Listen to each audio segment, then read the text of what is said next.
시청자 여러분 안녕하십니까? VOA 뉴스입니다.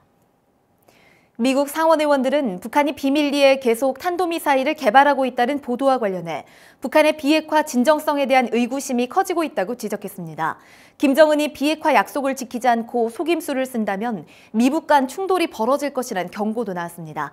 김칸희 기자의 보도입니다. 마르코 루비오 상원 의원은 북한의 미신고 미사일 기지와 탄도미사일 개발 보도 관련해 그런 사실은 놀라울 것이 없다고 지적했습니다. 북한은 늘 그래왔고 따라서 북한의 비핵화 진정성에 의구심은 더 커졌다고 밝혔습니다.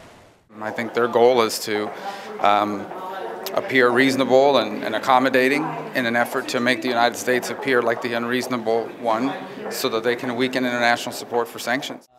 린지 그레이엄 상원 의원은 북한이 미국의 속임수를 쓰는 것이라고 비판했습니다. 또 북한의 속임수는 결국 미북 간 충돌로 번질 수 있다면서 의회는 최대 압박 캠페인을 더 강하게 추진할 것이라고 밝혔습니다. The North Koreans are double dealing here. That's going to lead to a conflict. I think the Congress is going to get more energized and maximum pressure campaign on steroids. 이어 최대 압박 캠페인에 효력이 없다면 테이블 위에는 여전히 대북 군사 옵션이 있다고 강조했습니다. 코리 부커 민주당 상원 의원은 미북 정상회담 이후에도 상황은 나아지지 않았다고 비판했습니다. 북한의 핵 위협은 오히려 더 커지고 있다는 것입니다. That the situation is actually getting worse. So we have a real problem. And the threat is growing. It's not diminishing. 이런 가운데 미 국무부는 한국과 러시아 정상이 만나 대북 제재 완화를 논의한 것과 관련해 트럼프 대통령의 선 비핵화 후 제재 완화 원칙을 강조했습니다. 국무부는 또 모든 유엔 회원국들의 대북 유엔 안보리 결의안 이행은 필수라면서 북한이 비핵화할 때까지 압박 캠페인은 지속될 것이라고 거듭 강조했습니다. VOA 뉴스 김칸희입니다. 싱가포르 아세안 정상회의에 참석한 마이크 펜스 부통령이 14일 인도, 베트남 정상들과 북한 문제를 논의했습니다. 펜스 부통령은 나렌드라 모디 인도 총리와의 회담에서 한반도 비핵화 달성을 위해 진행 중인 압박 캠페인에 인도가 강력히 지지해 고마움을 느낀다고 말했습니다. 응우엔 수언푹 베트남 총리에게는 대북 제재에 대한 베트남의 지지에 감사를 전했으며 문재인 한국 대통령을 만나서도 대북 제재 문제를 논의할 예정입니다. 중국이 대북 제재를 완화하고 있다고 미 의회사나 미중 경제안보 검토위원회가 연례 보고서를 통해 지적했습니다. 14일 발표된 이 보고서는 북한 노동자들이 중국 동북지방에 일자리로 가고 있고 북중 국경지대 경제활동과 관광이 활성화되고 있으며 양국 간 비행기 운항이 재개됐다고 밝혔습니다. 또 중국이 북한의 완전한 붕괴를 막기 위해 원유를 계속 공급하고 있다고 지적했습니다. 미국의 대북 압박 캠페인이 커질수록 북한의 사이버 공격 가능성은 더 커질 것이란 분석이 나왔습니다.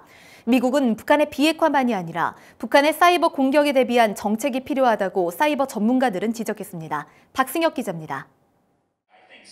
워싱턴 DC에서 열린 사이버 전쟁 관련 세미나에서 북한의 소니 픽처스 해킹이나 워너크라이 사이버 공격을 뛰어넘는 미국 정부 해킹 가능성이 제기됐습니다.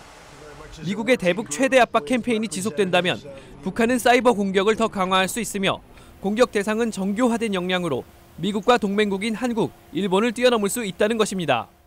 I'd look at this as North Korea really mapping the cyber battle space. A matter of time before we see North Korea trying to conduct influence operations beyond South Korea.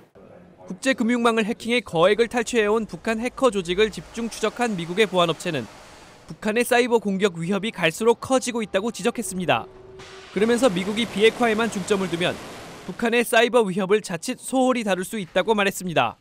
Main problem with Iran and North Korea are nuclear programs. Unless you make it your top priority, you really have little chance of deterrence. 전 국무부 당국자도 북한의 사이버 공격은 진행 중이라고 경고했습니다. The fact today is thousands and thousands of companies are paying the ransom, so it continues to be quite lucrative.